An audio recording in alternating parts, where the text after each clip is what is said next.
Elcio, muito obrigado por conversar com a gente nessa ocasião tão importante para falar dessa relação histórica, tanto do futebol em relação a tudo que está presente, quanto da política e os dois como se misturam. E ó, já começo te perguntando, de maneira opinativa, você que pesquisa sobre isso, futebol e política, tem como deixar isso separado de alguma forma? Olá, obrigado pelo convite. Eu acredito que a própria ideia de dividir futebol e política, de dissociar, já é um instrumento político muito contumaz, muito comum. E eu acho muito interessante que, de forma quase psicanalítica, uma negação psicanalítica, haja sempre quem reiteradamente fale futebol e política não se misturam, futebol e política, quase como uma neurose, mas futebol e política não se misturam. Isso é o quê? Uma negação de uma evidência prática. Quando um estádio está lotado, são 70 mil pessoas ali com inclinações políticas. É um fator de mobilização inegável, talvez o maior do país, de mobilização de contingente populacional, de população. Então, a própria negação disso é uma reafirmação do caráter político e da necessidade que alguns setores, sempre os mesmos, têm de dissociar futebol e política. Isso é louco de pensar, porque tem gente que fala que isso não se discute, o que é uma grande besteira, porque você está discutindo isso por boa parte da sua carreira profissional, boa parte da sua carreira acadêmica, e isso embasa a levar muito mais pessoas a conhecimento disso tudo. Eu quero que você falasse como você trilhou sua vida acadêmica para falar sobre isso e se transformou na sua vida profissional. Antes da carreira acadêmica, Uhum. tem um evento que é muito marcante para todos, e inclusive para mim, que eu era repórter quando da famosa Jornada de Junho, né? De 2013. As manifestações de junho. De certa forma, aquilo é de fato um marco dessa concomitância, com todas as ambivalências políticas, com todas é, as nuances, o caráter paradoxal, a emergência em seguida de uma nova direita, de movimentos extremamente reacionários ligados ao futebol e que se utilizam de símbolos do futebol. Naquele momento havia uma concomitância. Os símbolos do futebol, ao mesmo tempo, pautas políticas muito difusas. Então, ainda como repórter, a minha pesquisa ela parte da percepção da imprensa, da cobertura esportiva, para pensar o falar esportivo. Quando a gente ouve na rua uma discussão, a gente fica em dúvida, esse pessoal está falando sobre política ou sobre o esporte? Porque a verve, a exaltação é muito parecida, né? A brincadeira, hoje a gente perdeu um pouco isso, por conta do clima acirrado político, mas é isso, o interesse é partir da comunicação, desses grandes focos de comunicação, que são as emissoras de imprensa no século XX, né, principalmente, no início, os grandes veículos de comunicação de radiodifusão, para chegar no falar, nessa coisa popular que é o falar esportivo. Aí nós chegamos, obviamente, na política. É impossível a gente não pensar, por exemplo, nas inclinações da UDN no século XX, a UDN dos grandes bacharéis, de figuras que inicialmente eram simplesmente contra Vargas e depois se tornaram grandes defensores de golpes de Estado, inclinações reacionárias, e como tudo isso, esse tom bacharelesco, essa verve meio empolada, tem ressonâncias no falar esportivo de maneira geral. Todo mundo deve ter um amigo que tem uma vontade de falar de futebol e começa a falar meio difícil, falar um monte de número, 4-4-2, externos desequilibrantes. Vem um pouco dessa origem, vem um pouco dessa necessidade de diferenciação num instante muito crucial da comunicação de massa, né, que foi ali o intervalo entre década de 40 e década de 60. Que loucura. Não apenas a gente ter essa compreensão dessa relação de como a política se compara com o futebol, como tem aquele cara que gosta da estatística, aquele cara que gosta de bater na mesa para falar. Então, até na forma de argumentar, isso se encontra muito. E isso aí, dá a dimensão de que esse atravessamento é do conteúdo, mas é também da forma. É Sem legal dúvida, pensar sem assim. dúvida. E aí, me surgem comparações e pautas que se equiparam em certo momento. Por exemplo, a luta democrática no futebol, ela tem uma relação recente, tem referências disso. A gente tem a democracia corintiana, que é uma cabeça para isso no período de redemocratização no Brasil. E no seu livro sobre o Flamengo, você apresenta o papel do Flamengo no meio dessa discussão, sendo o time com maior torcida no Brasil, e na época da ascensão da cobertura midiática disso, ele apresentando uma influência nesse período. Eu gostaria de você comentar como é que o Flamengo influenciou na redemocratização. Então, seria ingênuo que a gente pensasse aqui o livro Conte Comigo, Flamengo e Democracia. São 10 depoimentos em primeira pessoa, de 10 personagens muito importantes para a história do Flamengo, para a história da cultura do país. Então, a partir desse livro, a gente chega à conclusão de que seria ingênuo pensar que um fator que mobiliza tantos elementos, uma multidão, não teria inclinações políticas. Do mesmo jeito que eu propus a vocês que pensassem que num estádio de 70 mil pessoas, 80 mil pessoas, seria impossível não pensar aquele contingente sem política, na história do Flamengo, uma multidão. E essa multidão, com certeza, não pode ser negligenciada do ponto de vista político. Recentemente e historicamente, há uma ênfase muito grande ao caráter reativo, retrógrado, até hidrófobo, né, muito intolerante do Flamengo, da diretoria do Flamengo, e há ali uma velha armadilha que dá conta de que o futebol seria o ópio do povo, de que o futebol é um elemento de embriaguez, que deixa a visão turva perante os assuntos mais importantes. A ideia é o contrário. Nem pensar que, por exemplo, o Flamengo foi criado para defender o regime. Tem essas teorias, né, de que as grandes emissoras de televisão e de rádio defendem o Flamengo porque é como se fosse uma maneira de deixar o povo mais idiota, idiotizar o povo. Tudo isso é uma visão muito, mas muito elitista. Pelo fato do futebol ser um elemento muito popular, a turma trata com menosprezo o futebol. E o Flamengo também. Então a ideia foi, a partir de 10 depoimentos, aqui Afonsinho, ex-jogador que lutou pelo passe livre, o primeiro jogador a ter os direitos trabalhistas, como a gente conhece, né, no futebol brasileiro. Benegão, cantor do Plant Ramp, um ativista histórico. Fabiana Beltrame, remadora campeã mundial. Jardim Macalé, músico, uma figura muito política e muito flamenguista. Jaime de Almeida, técnico campeão da Copa do Brasil. Já estou terminando. Nando Antônio Coimbra, irmão do Zico. Elza Soares dispensa comentários. E o Degar de Angel, irmã de Stuart Angel, jornalista.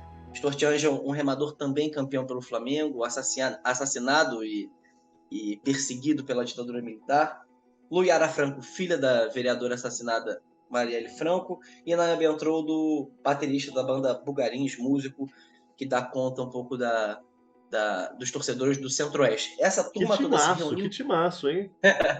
Essa não tem turma dia toda se que o reuniu. Flamengo não entra bem escalado.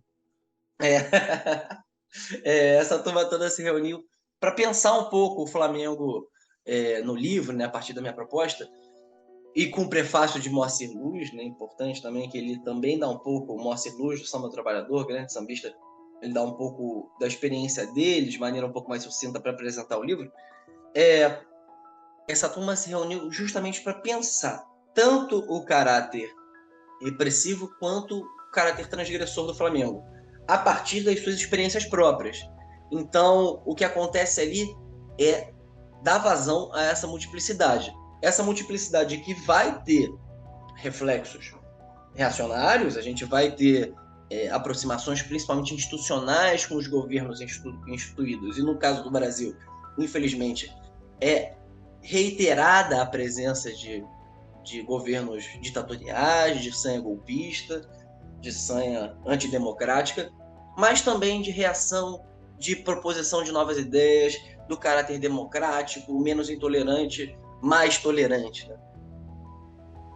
Isso me leva a um ponto. Você citou as fontes que tem. Antes eu quero só falar uma coisa que é muito legal, que existe um trabalho, principalmente no Flamengo, mas outras torcidas também merecem, e outras torcidas têm trabalhos semelhantes, mas com um time que tem uma torcida tão grande, tão massiva e tão pluralizada, tão espalhada, tenha um trabalho que recorde os registros históricos dele. Então, desde já, cara, parabenizo tremendamente. E, ó, você aborda no livro a história do Afonsinho, foi o primeiro citado, que ele era socialista declarado. Então, ó, era a certeza de estar sob a vigia do regime durante a ditadura militar. Eu gostaria que você contasse, você falou que ele foi o primeiro a publicamente lutar por esses direitos trabalhistas dos jogadores, e eu quero que você falasse um pouco sobre ele.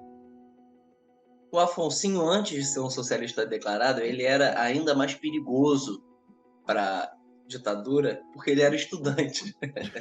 Ele era um estudante de medicina e um Estudante, estudante socialista e ídolo. Três coisas que eles não jogador de gostavam futebol, quando que associavam. mobilizava paixões. Então, isso fez com que, e você tem os registros disso, que os órgãos de vigilância tivessem em cima dele. Porque a luta dele se confunde um pouco com a luta ali do final da década de 60, começo dos anos 70. Porque a luta dele, obviamente, é social, mas ao mesmo tempo é comportamental. É uma discussão que naquela época ainda era difícil de ser equalizada. Hoje, claramente, as esquerdas já conseguem sintetizar esses anseios muito plurais.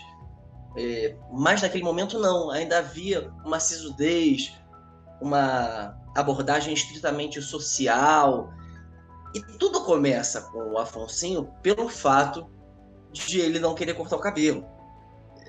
Faz parte da mitologia em torno dele, a imposição para ele cortar o cabelo, obviamente, por ele já ser uma figura contestadora, por ele já ser uma figura com muitas opiniões num ambiente em que se exige até hoje figuras anódinas ali, figuras sem muita personalidade, simplesmente jogadores, Afonso tinha muita opinião. Então, somada à estética daquele momento, que inclusive eles brincavam, você está parecendo mais roqueiro do que jogador de futebol, como se houvesse o enquadramento das figuras, né, por meio das suas aparências. É extremamente reacionária essa reflexão, essa imposição para cima do Afonso. E tudo começa ali. Ele vai se dedicar durante muito tempo a lutar por esse direito, porque ele precisava sair do Botafogo, que não ia colocar ele para jogar, inicialmente por conta da questão política, mas o caráter principal, assim, que ficou para a história foi essa história da negação, da negativa dele na hora do pedido de fazer a barba e cortar o cabelo. Porém, essa luta vai se alongar durante muitos anos e ele vai ser o primeiro jogador a ter o passe livre. Um dos clubes que vai receber o Afonso vai ser o Flamengo, e o Flamengo justamente com o Zagallo, que tinha sido o técnico dele no Botafogo e que foi um dos pivôs daquela crise. E Zagallo e Afonso era meio gato e rato, né, cara? Vale lembrar um pouco também que o futebol é mais complicado. Assim.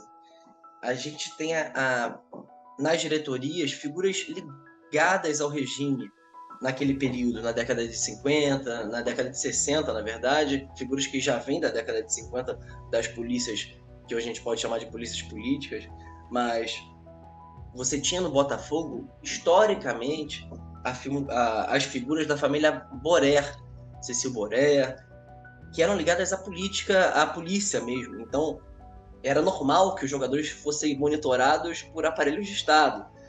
No caso do Flamengo, depois, é o Veiga Brito, um deputado da Arena, que comanda o Flamengo. Então, essas figuras estão sempre por aí. Para a gente pensar, por exemplo, o goleiro Andrada do Vasco, que foi um torturador na Argentina. Isso penetra o futebol de alguma forma. Porém, o caso do Afonso talvez seja o mais ilustre, né? Que há uma contestação popular, que inclusive gera mobilização, faz com que os torcedores se simpatizem, e por aí a luta, a disputa fica mais evidente. E ele ganha depois o título de O Subversivo, né? Fica Isso uma aí. fama da pessoa que escapa dessa perseguição. Tem Ele uma conseguia curiosidade, desviar disso tudo? tem uma curiosidade que hoje a gente não consegue ter muita dimensão, que é o seguinte: ele conseguiu o passe livre. Depois de muita luta, ele conseguiu sair do Botafogo. Ele sai do Botafogo, ele se torna um jogador muito diferenciado. Além da questão de pensamento, ele depois se forma em medicina, se torna um médico, muito ligado às questões de saúde mental, uma figura importantíssima. Mas no caráter mais empresarial, acontece uma grande diferença, assim, uma diferenciação dos demais jogadores, que é o Afonsinho, ele não tem o vínculo com os clubes, a partir dali, parecido com o dos outros jogadores. Isso impede que ele fique muito tempo. Fica barato contratar, barato entre aspas, contratar o Afonsinho, porque você não tem que desvincular o passe dele de outro time, mas ao mesmo tempo fica mais simples se desvencilhar do Afonsinho. O que acontece? Ele passa períodos curtos nos clubes, porque esse vínculo mais leve, menos atrelado, faz com que os clubes se utilizem dele por um instante e depois se livrem dele. O caso no Flamengo é muito bacana porque ele lida com a geração que vai ser a campeã mundial na década de 70. Uma época do clube que o Flamengo sofreu muito na década de 70 para até que essa geração que se imortalizou, a geração do Zico, no começo dos anos 80, essa turma demorou muito para ganhar. E o Afonsinho estava lá no começo, no momento em que Zico subia, em que Júnior subia, em que Jaime subia. Essa turma estava chegando ao profissional e o Afonsinho era meio que o mestre de cerimônias, o craque da época. Obviamente, com o desenvolvimento desses craques e com o caráter problemático do Afonsinho, e até antes do caráter problemático, esse vínculo tênue com o clube, que acaba sendo quase um contrato, vamos falar assim, é quase um freelancer naquele momento, vamos usar esse parâmetro, porque dá um pouco a dimensão do caráter jurídico do contrato com o Afonsinho. Ele sai do Flamengo e não consegue ser um dos nomes daquela geração. Seria muito bacana. Como rubro-negro e democrata, eu fiquei pensando nessa possibilidade e, claro, é contrafactual, mas seria deliciosa. Não, ia ser muito bacana se a gente tivesse. Até porque é gostoso lembrar na história nomes que se engajaram. Tanto que a democracia corintiana ainda é muito debatida por causa disso. E seria gostoso se a gente visse lá a surra nos ingleses com a Afonso no meio. E ó, você falou anteriormente que ele trabalhou com o Zagallo, isso não foi tão legal entre eles ali. Foi meio que uma perseguição de gato e rato, como você tem. E o Zagallo, naquele momento, que antecedeu, ele chegou a substituir o João Saldanha na seleção, como técnico, né, na seleção brasileira da Copa de 70, porque o João Saldanha também teve problemas semelhantes aos de Afonsinho, que era uma pessoa de projeção, mas era contra esse regime abusivo. Então, eu quero saber como é que reverberou isso na relação do Velho Lobo com o Afonsinho. Vamos por partes, inclusive cronologicamente. Vamos começar com o Afonsinho. Beleza. O grande... Até porque é na volta da Copa do Mundo que tudo acontece com o Afonsinho. Então, já que é para seguir uma cronologia, comecemos antes. Eu desafio o Wallace e todos que estão nos escutando a pensar. Se surgisse um convite para assumir aquela seleção do mundo, você não aceitaria? Impossível, impossível. Então, assim, eu acho que essa associação do Zagallo com a extrema-direita, tudo no futebol, por conta dessa forma que a gente fala o futebol e por conta dessa ligação explícita, mas não enquadrada, não é uma ligação com o partido, não é uma coisa de gabinete, tudo é muito mais fluido. Então a política no futebol também é um pouco mais fluida. Por que eu estou falando tudo isso? Porque, de fato, o Zagallo substitui o João Saldanha.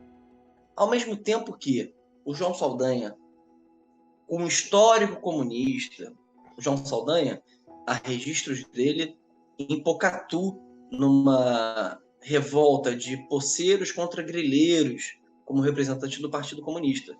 Isso na década lá atrás, na primeira metade do século XX. Depois, o próprio Saldanha foi um emissário do Marighella, há registros disso também. Porém, o João Saldanha era uma figura muito... era um craque da retórica. Então, na hora que essas versões vêm à tona, a gente tem que ter muita cautela. O João Saldanha era uma figura ligada às esquerdas, ligada ao pensamento social da época, mas ele tinha uma maneira de agir, um comportamento muito, muito delicado. Ele atirou contra o Manga, goleiro do Botafogo, por questões pessoais, por acreditar que o Manga tivesse recebido dinheiro para vender uma partida do Botafogo. Ele entrou armado na Gávea para encarar o Fleitas Solis, que tinha falado mal dele. Ele quis barrar o Pelé às vésperas da Copa de 70. Então, assim, obviamente, tem a inclinação política, mas a gente tem que pensar como o João Saldanha chegou à seleção sendo comunista. Talvez essa pergunta seja mais interessante do que a pergunta como ele saiu, porque é uma contingência, é uma confluência de fatos que era meio natural. A grande dúvida é como ele chegou. E ele chega por ser avalizado pelo status quo. Ele era uma figura que trabalhava para a Rádio Globo, ele era um comentarista da principal mesa redonda da época, a Grande Resenha Facite, na TV Globo na época, tinha sido da TV Rio antes. Então ele era uma figura que tinha o carimbo da instituição, né, do institucional naquele momento. Quando eu digo institucional, pensando na CBD, que naquele momento, hoje a CBF é uma entidade privada. Naquele momento, a CBD estava abaixo do Ministério da Educação. Então ele foi contratado pela ditadura, se a gente quiser simplificar. Então, a pergunta maior é como ele assumiu, como ele chegou lá, e a resposta, a meu ver, é porque ele tinha trânsito. Ele não era uma figura subversiva. Se a gente pensar um pouco aqui perto, a Argentina também teve um técnico comunista, e um técnico comunista que foi campeão em 78. O Brasil quase teve essa possibilidade. Então, não é algo totalmente fora da casinha. Tinha ali um trânsito, até por conta da abordagem do Partido Comunista naquele momento, que era de se infiltrar. As grandes cisões da década de 60 contra o Partido Comunista, que deram nas guerrilhas, tem a ver com isso, com a maneira como o PCB à época aderia ao governo pensando numa luta de longa duração, acreditando numa burguesia nacional, que haveria primeiro uma revolução brasileira para depois ter uma revolução comunista. É isso que faz, por exemplo, Marighella sair do Partido Comunista. Então, vamos com calma. Figuras muito ricas em retórica, muito apaixonantes, fazem com que sejam criados séquitos de admiradores, o que é natural também, não é um juízo de valor. Porém, é importante pensar que ele era uma figura do status quo. Ela era uma figura que estava na Rede Globo, que circulava pelas federações fazendo entrevistas e pensando aquilo em jantares, entrevistas em gabinete. Então não era algo tão distante. Bem, Zagallo, como todos nós faríamos, né, assumiu uma seleção que tinha Pelé, que tinha um timaço, que ele poderia escolher. Ele faz mudanças importantes técnicas e táticas no time. Jairzinho voando. Exatamente, Jairzinho voando, a ideia, o Rivelino, ele deixa de fora o Edu, há toda uma controvérsia com relação a isso, mas o fato é que aquele time era impecável, impecável. Então a gente tem que ter muito cuidado com essas leituras apressadas, ao mesmo tempo que a gente não pode ignorar. O grande ponto da discussão política no futebol é a atenção às sutilezas. aos detalhezinhos, porque é nisso que a gente vai ver símbolos de lutas que tem a ver com partidos, com movimentos sociais. É por aí que eu acho que a gente tem que caminhar. Bem, agora pensando no Zagallo. Zagallo, antes de ser uma figura ligada ao regime e muito próxima, eu acredito, ao que se faz com o Pelé, a gente vê muita foto hoje em dia do Zagallo com o Médici por conta da vitória de 70, mas o Zagallo estava em 58 e 62, então ele tirou foto também com o JK e com o João Goulart, o presidente deposto. Então, de novo, é mais uma figura que circula pela instituição com facilidade, que é muito palatável, até mais palatável pela forma de falar, pela maneira de se comunicar e pelas participações efetivas políticas. O João Saldanha havia sido um comunista e isso também carece um pouco de fonte para a gente saber exatamente como foi a trajetória do João Saldanha efetiva no partido. O fato é que ele era um comunista e ele tinha proximidade com os principais quadros em certos momentos. Isso a gente não tem do Zagallo. O Zagallo foi uma figura que não militou politicamente nesse sentido, nas esquerdas, e isso torna a figura do Zagallo mais palatável. Juntando isso com o dado do afastamento do Afonsinho e de outros sinais ao longo da carreira do Zagallo, a gente pode supor que ele era uma figura um pouco mais reativa, um pouco mais conservadora. Mas daí colocar, carimbar no Zagallo a imagem da figura do antípoda, do grande antagonismo às esquerdas, aos símbolos de esquerda aqui mencionados, o Afonsinho e o João Saldanha, talvez seja precipitado. Tem essas figuras que são muito mais pesadas. Pensando, por exemplo, na infiltração do DOPS, a relação com a Arena, figuras que aí sim têm uma relação institucional com o regime. Contra essas, a gente precisa se levantar mais claramente. Contra Pelé e Zagallo, a gente tem a alternativa de só admirar esportivamente e criticar posicionamentos pontuais, mas eu acredito que o legado que fica é o do jogador de futebol que, de novo, posou com o Médici, sim, mas posou também com o JK e com o Jango. A questão é mais delicada, é mais sutil. Foi, inclusive, muito bom ser testado essa relação, evitar essa relação precipitada, que é aquela velha coisa, né? O nazismo usar uma música de Beethoven, acharem que Beethoven é nazista a partir disso. Então, a gente tem que ter uma Exatamente. calma. Bom, das fontes que você citou da sua obra, você também cita uma outra pessoa que vale a pena ser relembrada nesse assunto de jogadores contra o regime, que é o irmão do Zico, o sobrenome até acusa, que é o Nando Coimbra, irmão de Arthur Coimbra, ídolo máximo do Flamengo, creio eu, você pode dizer melhor do que eu. Mas só que o Nando, diferente do irmão, que foi muito projetado mediaticamente, tanto pelas conquistas, quanto por uma construção em volta da idolatria, ele sofreu com essa ditadura. E eu quero que você conte a história dele. Nando é uma figura muito interessante. Ao mesmo tempo que a gente não pode,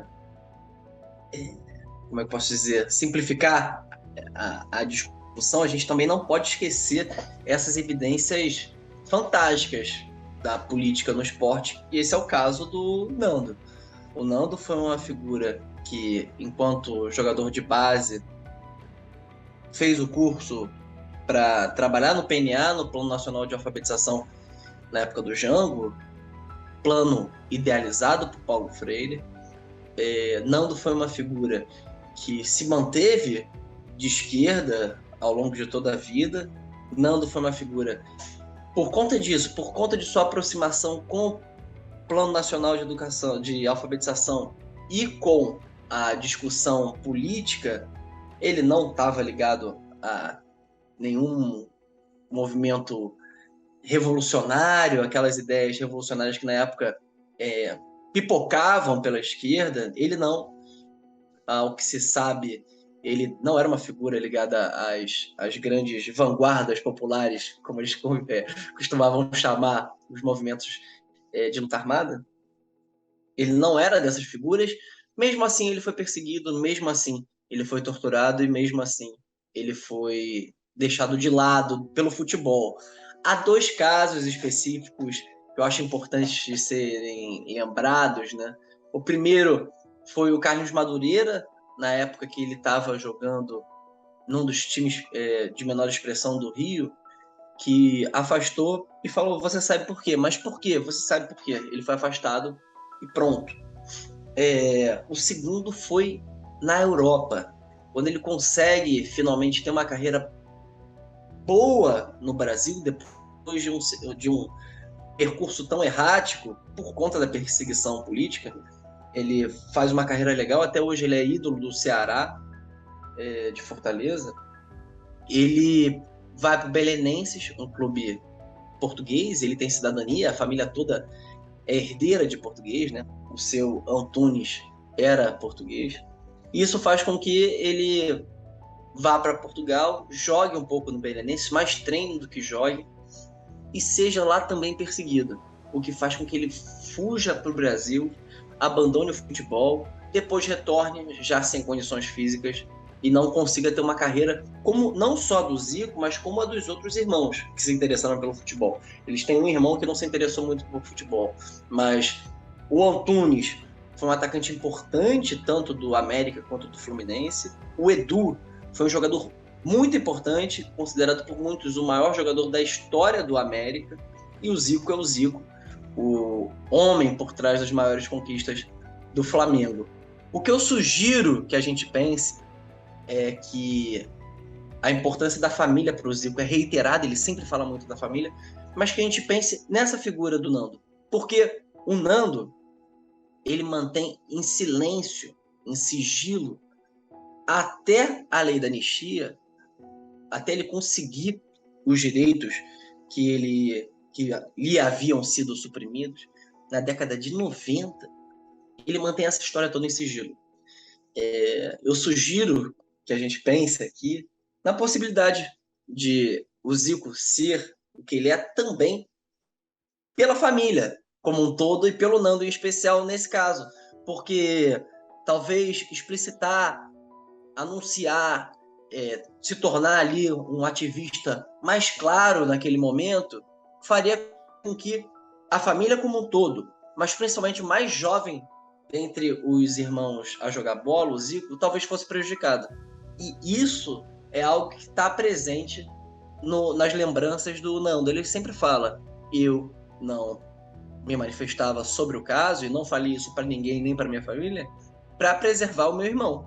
Os outros dois irmãos, eles eram mais velhos, eles já tinham tido uma carreira bem sucedida. O ponto é, o Zico, que viria a ser o maior deles, ainda não. Então é uma sugestão. Obviamente a figura do Zico e a bola que o Zico jogava diz por si só, sabe? Mas tendo em vista a importância da família que ele sempre reitera e tendo em vista esse histórico, é legal pensar que o Zico chegou onde chegou com a colaboração desse irmão tão especial. E ele faz questão de citar isso, tanto que e eu peço que você confirme isso, mas há um conhecimento meio.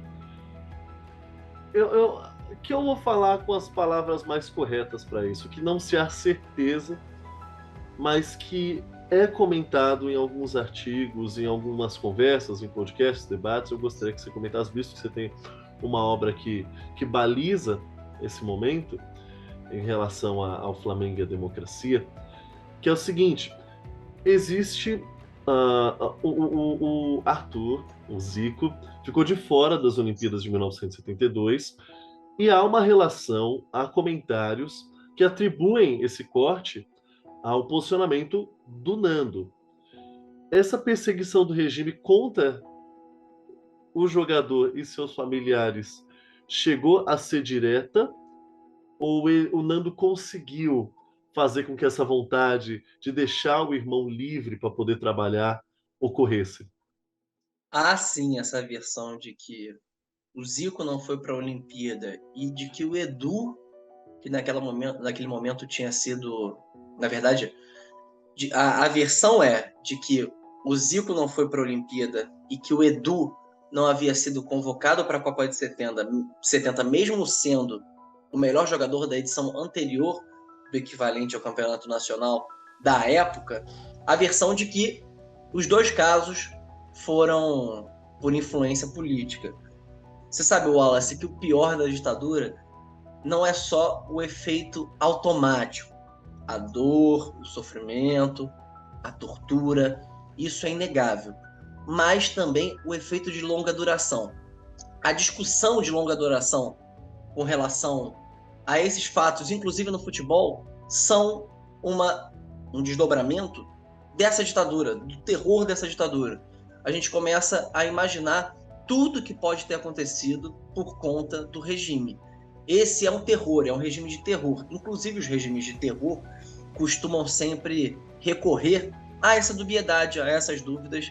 E quanto mais dúbio, quanto mais controvérsia houver, melhor. Os censores e os torturadores que o digam.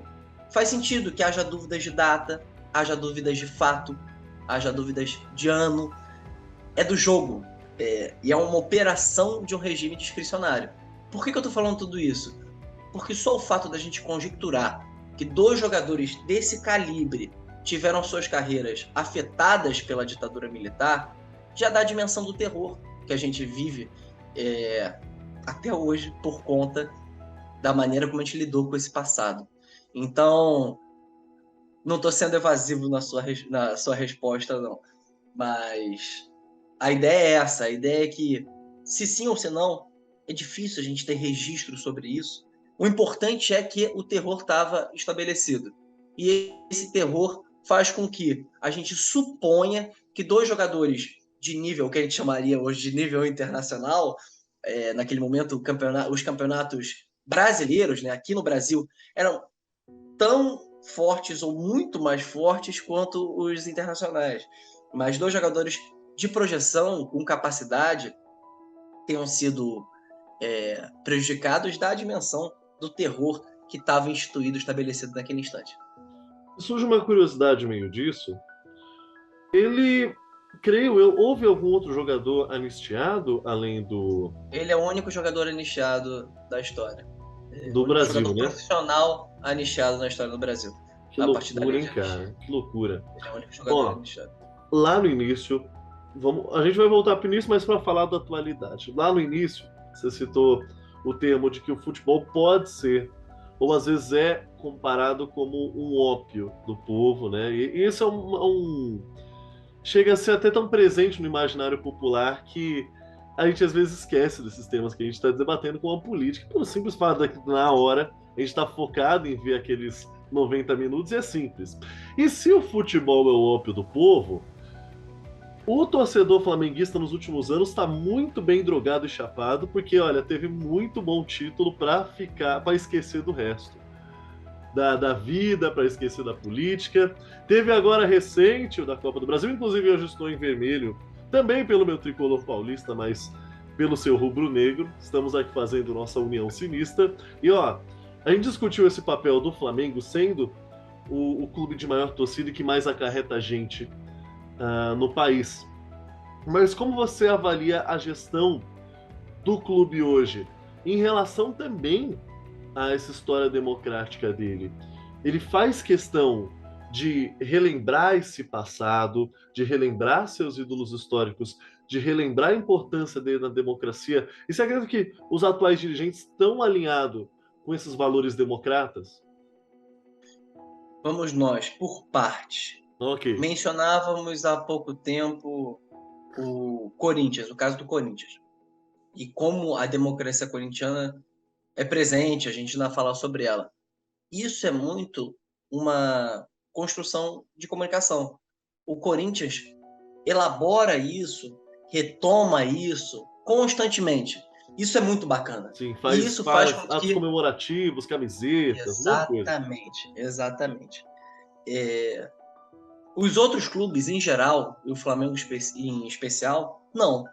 A gente não tem, por exemplo, um processo de memória democrática do Flamengo tão claro, tão evidente, a ponto de uma homenagem a Stortiange, o ativista político da MR8, o estudante, o remador rubro-negro que se engajou na luta armada contra a ditadura, que foi morto pela ditadura, não ter sido a homenagem dele ter sido retirada durante essa gestão. Há toda uma controvérsia em torno disso, mas é um fato. Então, você vê que, de um lado, há um interesse para preservar a memória, mesmo que isso seja retórico apenas, que isso seja uma elaboração que tem outros fins, muitas vezes a gente sabe disso. É uma forma também de cativar, e é interessante que seja assim, é de se louvar. Por outro lado, ao contrário, uma vontade de apagar. Vale lembrar que o Flamengo, atualmente, tem um vereador eleito pelo partido do Bolsonaro, o dirigente responsável pelo futebol do clube, candidato a deputado federal não eleito. Então, isso, de novo, é fato. É fato. Essa aproximação institucional, a maneira como o Flamengo manda seus jogos em Brasília. BRB, o patrocinador do Flamengo, é um banco do Estado, do Distrito Federal, na verdade, é um banco estatal do Distrito Federal, o que faz com que esse circuito fique muito mais ali perto da esplanada dos ministérios, que essa circulação seja constante. Isso é um fato, essa aproximação desses dirigentes. Poderia citar outros clubes, o Palmeiras, muito forte também, com aproximação com o Bolsonaro, o Atlético Paranaense, que chegou a ser multado por ter feito campanha para o Bolsonaro na última eleição. A gente tem memória curta, usando uma camisa amarela no dia da eleição. Então, a questão na véspera da eleição. Então, a questão é muito complexa. O que eu costumo dizer que, ao mesmo tempo que isso acontece, a primeira manifestação popular durante a pandemia, depois de várias insurgências antidemocráticas, atos contra os poderes, os três poderes, na verdade os dois poderes, porque um deles estava presente, o Bolsonaro, né? Mas inicialmente contra o Congresso e contra o Supremo, mais próximo da gente, contra o Supremo, porque o Congresso aderiu à lógica bolsonarista, foi, primeiro ato substancial, foi de torcidas antifascistas. E nesse momento, os torcedores rubro-negros estavam. Então é importante pensar que, se de um lado você tinha essa aproximação institucional, do outro você tinha essa barreira de contenção a ideais mais reacionários, mais antidemocráticos, contra os poderes e de maneira golpista mesmo. Então, o que eu sugiro pensar, como sempre, é na sutileza, é nessa dinâmica, na luta entre o gabinete e a rua, sempre com preponderância da rua, porque é o que me interessa. Muito legal, Elcio. Muito bom você ter relembrado isso daqui, porque realmente emerge hoje movimentos muito legais antifascistas nas arquibancadas brasileiras, nas arquibancadas mesmo, não nas cadeiras inferiores, camarotes e Hoje em dia até cativas. essa divisão é difícil, porque as arquibancadas têm cadeiras e os postos lá, cada lugarzinho é caro para burro. Então, muitas Exato. vezes isso vai acontecer na rua mesmo, vai ser na rua, porque é muito caro.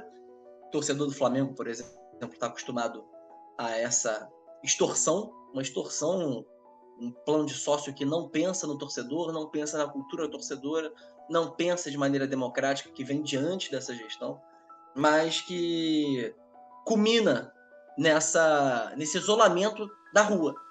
Mas a rua sempre vem, sempre vem. A rua sempre vem, independente se é política ou futebol. Então a gente começou num ponto, terminou no mesmo, isso é ótimo. E ó, Elcio, vou aproveitar esse espaço final para você divulgar o seu trabalho e me dizer onde a gente pode encontrar mais de ti, rede social, um canal específico, e também mostrar seu livro que não apenas reúne esses dois elementos, como reúne muita gente legal. Só de você citar, eu descobri que tem mais gente legal. Eu não tive ainda a oportunidade de ler esse livro, mas eu vou procurar, porque além de contar com nomes do FUT, tem gente que ama esse clube e que está disposto a manifestar como ele interferiu no nosso processo democrático brasileiro. Falando em gente que ama o futebol. Eu vou citar o caso que eu havia separado aqui pra gente. Ok, Vou mostrar perfeito. O disco Vamos aproveitar. O disco se chama O Banquete dos Mendigos. Dele participam, vou ler aqui bem rápido, Paulinho da Viola, Jorge Maltner, Edu Lobo, Gonzaguinha, Johnny Alf, Raul Seixas, Grupo Soma, Edson Machado, Chico Buarque, MPB4, Luiz Melodia, Milton Nascimento, Gal Costa, Dominguinhos e Jardim Macalé. Que time, né? Timaço. Esse disco é o resultado de um espetáculo realizado no MAN em 1972 para celebrar o aniversário da Declaração Universal dos Direitos Humanos. Na verdade, o festival foi em 73, o lançamento do disco foi em 74. Por que esse disco é tão importante? Porque a apresentação foi cercada pela ditadura, havia agitadores no meio da plateia, então a turma teve muita dificuldade para cantar suas músicas, porque... E assim, todo tipo de música, a gente tem aqui todos os gêneros, e o disco, depois de ser veiculado, ele foi censurado. Como isso vai chegar no futebol? Você pode estar perguntando. O Banquete dos Mendigos foi censurado, fez com que Jardim Macalé, que é o idealizador do projeto, do show, e também o organizador, o diretor musical do disco, fosse às altas cúpulas da ditadura militar naquele momento, para pedir a liberação. Isso gerou muita controvérsia. Pô, o Jardim vai se encontrar com a turma da ditadura. Ele consegue. Nisso que ele consegue a liberação, já no fim da década de 70, ele vai apresentar o disco ao público em um ato. E o lugar para apresentar o disco ao público foi o Maracanã, num dia de Flamengo e Vasco. Ele, rubro-negro inveterado, ele apresenta e ele fala que foi como um gol, porque é um episódio que junta música, futebol, política e, de certa forma, mostra como esses atravessamentos eles são sutis. Por isso eu acho importante citar o gol do Jardim Macalé, porque ele falou que o pessoal gritou como se fosse um gol e ele saiu comemorando. E naquela época o Maracanã transbordava de gente. Exatamente. Imagina no Flamengo e Vasco, o Maracanã popularíssimo. Então, essa constelação de Chico Buarque, Milton Nascimento, em um disco, participando de um ato. Imaginem que ousadia falar sobre direitos humanos em 73. Então, é um episódio que culmina na recepção da torcida do Flamengo ao Banquete dos Mendigos, um disco memorável. Essa história está no livro. Bem, falando agora sobre mim. Nessa Copa do Mundo, eu vou fazer uma cobertura semanal. Uma vez por semana eu publico textos no Le Monde Diplomatique Brasil, da versão digital, então fiquem atentos todos. Para me achar nas redes sociais é um pouco difícil, ex-som, minha tag, então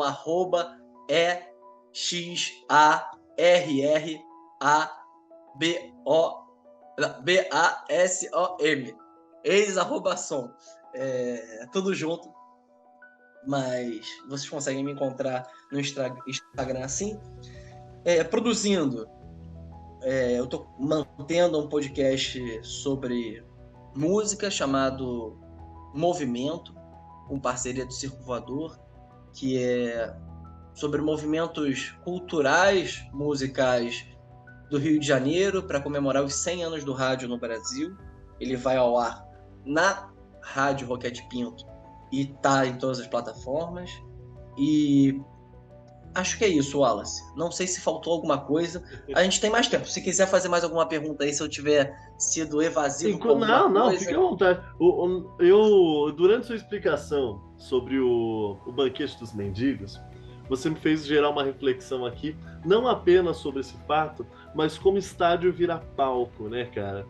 Como estádio vira palanque, como estádio pode ser... Ele é muito maleável. Ao mesmo tempo que a gente tem o histórico do Caio Martins virando palco de tortura e de abuso, a gente sabe que o Maracanã lota também com a ascensão da Igreja Universal do Reino de Deus. A gente consegue lembrar de clássicos do futebol, apresentações. Ao mesmo tempo que você tem você tinha um Flamengo e Vasco anunciando a liberação de um disco que antes era vetado pela ditadura, e reverberando em gritos aos prantos de alegria por quem tivesse por lá, como se fosse um grito de gol. Você também tem um show do Frank Sinatra, que é conhecido pelo conservadorismo, associação com a máfia. Com Então, certeza. a gente não consegue dissociar o futebol Porque da é a política multidão. de jeito nenhum, Porque é multidão. gente, Por isso que eu acho exato. Onde interessante. tem É muita gente. onde tem público, onde tem gente, há Tem o necessidade caso histórico de progredir, do né, cara? Chile, que havia um jogador Pinochet, e a torcida aproveitou para gritar fora Pinochet no período mais duro. E do Não, outro lado, aqui a gente tem muitos outros gritos, e se a gente for transbordar isso, a gente não termina nunca. Então, para só quem um quer exemplo que é importante, continue, já que a gente aham, saiu um pouquinho do Brasil, um exemplo que à é importante vontade. para pensar que quem justifica ou quem analisa o futebol como um dado problemático para a democracia não está de todo errado. Uhum. Durante o nazismo, a gente sempre fala que a Copa veio para o Brasil, em 50, por conta da destruição dos espaços esportivos na Europa. A previsão era de que a Copa fosse na Europa. O nazismo manteve o calendário de jogos. Ele manteve o calendário, por quê? Para manter uma rotina. Se a gente for pensar no Brasil, o esforço que houve durante a pandemia para que os jogos voltassem, talvez remeta a isso. Talvez remeta a essa necessidade de um momento de grande turbulência política, de mudanças graves, inclusive com atentados a direitos básicos, democráticos, que essa fosse a tentativa. Porém, encarar o futebol só por essa perspectiva é um erro, e foi isso que a gente tentou bater papo aqui, foi por aí que a gente foi nessa conversa. Não, que bom que a gente conseguiu lembrar a importância do futebol, não apenas política, mas também como um divertimento que ele que é uma delícia de acompanhar. E só de divertir o povo já é bom demais. É bom demais, fala sério. E você tá rindo à toa que você é flamenguista, então tá super tranquilo, né? Não tá em má fase, tá de boa. Tenho certeza que o torcedor do outro time que nos ouve agora tá falando, baita divertimento. Ou o Brasil como tá. Enfim. O livro é um pouco dessa indignação, de um momento de ele tanta foi diversão. escrito na época que o goleiro de vocês ainda era o Felipe? Não, nessa época esse livro é recente. Ele foi então escrito durante a pandemia, tranquilo. mas dessa indignação de lidar com a alegria de um lado. Se fosse o time 2013 ali, você escreveria com ódio tremendo ali.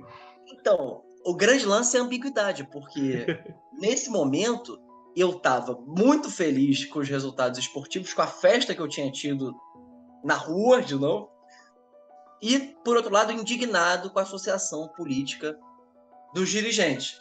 Então, é dessa dificuldade de lidar com essas duas frentes que surge o livro. Os debates, que surgem os... Exatamente, desse choque. Sensacional. Elcio, muito obrigado por dedicar esse tempo a essa aula, essa conversa deliciosa que tivemos. E, espaço aberto do Sport Buzz e do Aventuras na História para outras pautas, que a gente vai conversar ainda muito. E quem está ouvindo a gente, que acompanhe mais desse trabalho super legal do Elcio, viu? Muito, muito obrigado. Sem nenhuma brincadeira, conte comigo para próximos encontros. Foi um prazer.